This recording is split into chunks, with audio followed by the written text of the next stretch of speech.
जब जब कोंडों के न्याज का दिन करीब आए, यानी तुम 22 रजब तक आ पहुंचो, तो घर में ये 3 चीजें जरूर पकाया करो। पहली चीज कोई सफेद मीठी चीज हो, क्योंकि जो इंसान 22 रजब को हस्बे तौफीक किसी मीठी सफेद चीज को घर में बनाता है, तो वो फरिश्ते जिनके हाथों में अल्लाह ने बरकत को रखा है, रहमत को रखा है, वो उस घर में बस जाते हैं और पूरा साल उस घर में गैब से रिज़्क असबाब पैदा करते रहते हैं। दूसरी चीज सब्जी, जो इंसान बंदिश, नजर, हसद और परेशानी का शिकार होता है, जैसे ही कोंडों के न्याज के साथ किसी सब्ज चीज को पकाता है, तो उसके घर से तमाम नजर, हसद, जादू, तावीज़ात के असरात खत्म हो जाते हैं, क्योंकि गैब से वो फरिश्ते आते हैं जिनको अल्लाह ने इस जिम्मेदारी पे कायम किया है, जो नजर, हसद को इंसानों से दूर करते हैं। वो तब तक नहीं जाते जब तक तमाम नहस असरात खत्म नहीं होते। और तीसरी चीज, जो इंसान 22 रजब के दिन घर में गोश्त पकाता है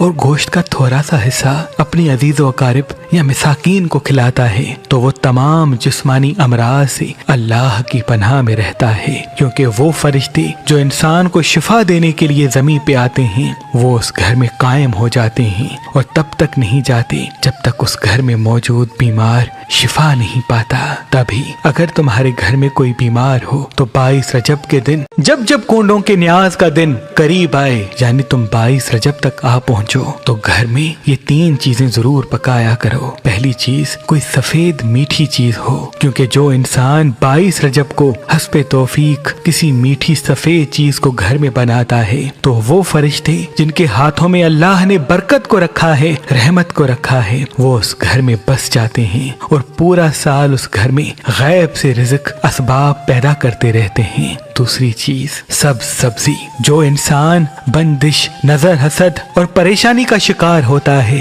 जैसे ही कोंडों के न्याज के साथ किसी सब्ज चीज को पकाता है, तो उसके घर से तमाम नजर, हसद, जादू, तावीज़ात के असरात खत्म हो जाते हैं, क्योंकि गैब से वो फरिश्ते आते हैं जिनको अल्लाह ने इस जिम्मेदारी पे कायम किया है, जो नजर, हसद को इंसानों से दूर करते हैं। वो तब तक नहीं जाते जब तक तमाम नहस असरात खत्म नहीं होते। और तीसरी चीज, जो इंसान 22 रजब के दिन घर में गोश्त पकाता है और गोश्त का थोड़ा सा हिस्सा अपनी अजीज व अकारिब या मिसाकीन को खिलाता है, तो वो तमाम जिस्मानी अमराज से अल्लाह की पनाह में रहता है, क्योंकि वो फरिश्ते जो इंसान को शिफा देने के लिए जमीन पे आते हैं, वो उस घर में कायम हो जाते हैं और तब तक नहीं जाते जब तक उस घर में मौजूद बीमार शिफा नहीं पाता। तभी अगर तुम्हारे घर में कोई बीमार हो, तो 22 रजब के दिन